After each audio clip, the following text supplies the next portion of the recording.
Salut à tous et bienvenue dans cette nouvelle vidéo Apprendre SwiftUI. Alors il y a une question qui revient souvent, SwiftUI c'est quoi? Et est-ce que je peux tout faire en SwiftUI? Alors dans cette même question, il y a plein de petites questions à l'intérieur. Je vais essayer d'y répondre selon ce que j'ai vu, ce que je fais aussi et ce que j'apprends aussi aux personnes que je suis, notamment en formation et aussi en coaching. Je t'en parlerai un peu plus tard dans la vidéo.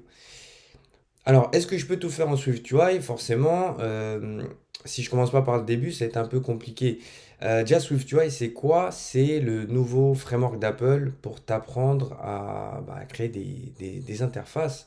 Encore plus qu'apprendre, c'est vraiment pour faire des nouveaux écrans, de nouvelles façons de faire par rapport à ce qu'on appelle UIKit sur iOS. Donc, UIKit, c'est le framework par défaut voilà, qui est utilisé aujourd'hui dans, allez, on va dire 18% des applications qui sont disponibles sur l'App Store et aussi dans les projets chez les grands comptes.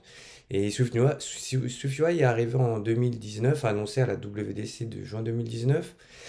Et il est rentré dans une phase beaucoup plus stabilisée avec iOS 14. Je vais t'en parler aussi dans la vidéo. Donc ça, c'est pour te donner un peu d'historique.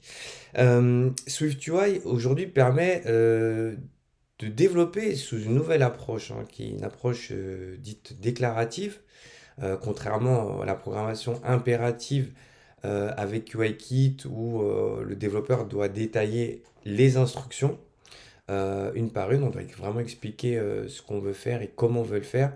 Alors que l'approche dite déclarative avec SwiftUI, on va plus désigner les comportements. Qu'est-ce qu'on attend? Qu'est-ce qu'on veut que notre vue affiche pour la rendre justement réactive. Donc ça a bouleversé forcément l'approche du développement sur iOS. Et les premiers retours, c'est ouais, c'est bien SwiftUI, mais on ne peut pas tout faire. Alors, c'est sûr que si on compare avec UIKit, en SwiftUI, il y avait, alors ça venait de sortir, donc forcément il y avait beaucoup de choses qui n'existaient pas ou qui n'étaient pas encore possibles. Donc c'est vrai que c'était pas encore vraiment prêt à l'emploi, en tout cas pour des applications surtout en production. Donc bien sûr qu'il fallait s'attendre que pour une première version, qu'il allait avoir beaucoup de retours et que les ingénieurs d'Apple allaient aussi continuer à travailler parce que forcément quand on sort un nouveau langage et un nouveau framework comme SwiftUI, forcément que la communauté, elle exprime aussi ses attentes, donc notamment les développeurs, et la majorité ont été entendus, surtout pour la WDC 2020, du coup celle de l'année dernière, et forcément, on a pu retrouver pas mal de composants, même pas mal de nouveautés, beaucoup d'améliorations aussi du langage Swift pour pouvoir tenir compte des besoins de SwiftUI. Et aujourd'hui, on peut dire qu'on peut faire beaucoup de choses. Avant ça, ce qu'on ne pouvait pas faire en SwiftUI, et qui était possible en UIKit, était quand même possible grâce à l'intégration en fait, des frameworks, grâce à un protocole qui s'appelle UIView Representable et UIView Controller Representable, qui permettait de pouvoir interfacer des composants UIKit et même d'autres frameworks hein, comme AVKit pour la partie vidéo ou CoreML par exemple pour le machine learning. On pouvait utiliser du coup ce protocole-là qui nous facilitait aussi l'intégration. Donc dire qu'on ne pouvait pas tout faire, c'est-à-dire qu'on ne pouvait pas peut-être tout faire en SwiftUI directement, on avait ce mécanisme hein, qui nous aidait à faire ça. Et aujourd'hui, il est toujours utilisé. Et maintenant, avec SwiftUI et Xcode 12, surtout, on peut faire des choses vraiment très très intéressantes avec beaucoup moins de lignes de code.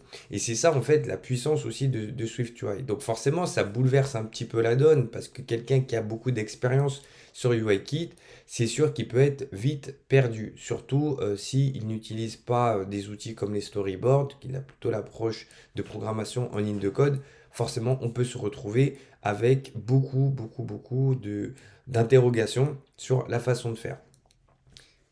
Mais grâce à la communauté justement qui grandit, aujourd'hui on commence à avoir des nouveaux projets qui commencent à sortir. Maintenant, beaucoup se mettent en iOS 14 minimum. Donc se mettre en iOS 14 minimum permet de bénéficier aussi de toutes les nouveautés et les avantages de SwiftUI.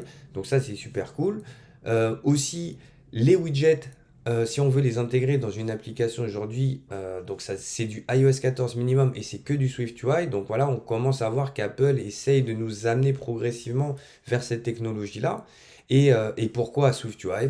Pourquoi c'est l'avenir du code parce que Apple va pousser bien sûr cette technologie-là pour faciliter justement le développement d'interface et forcément va miser aussi beaucoup sur les autres parties comme l'apprentissage et la formation pour découvrir l'écosystème iOS. Donc reste connecté, hein, n'hésite pas à t'abonner d'ailleurs si tu veux recevoir justement les nouveautés et les actualités qui vont être présentées. Donc j'aurai l'occasion de faire des vidéos à chaud et tout pour te donner mes impressions.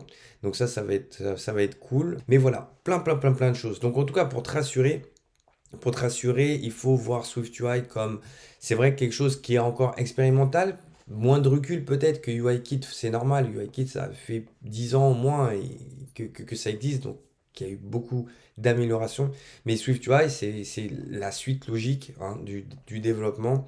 Donc c'est pour ça que moi, je t'accompagne toujours, hein, à faire du coaching. Donc, tu pourras avoir le lien dans la description. Tu pourras me poser des questions aussi sur le groupe Facebook Apprendre SwiftUI. Donc la communauté, elle a super grandi. Donc ça, c'est super cool. Donc n'hésite pas à venir rejoindre et poser tes questions sur SwiftUI. Si tu as des idées d'applications, si tu veux apprendre à développer des applications avec moi, je peux être ton coach. Donc n'hésite pas. Toutes les informations sont dans la description de la vidéo.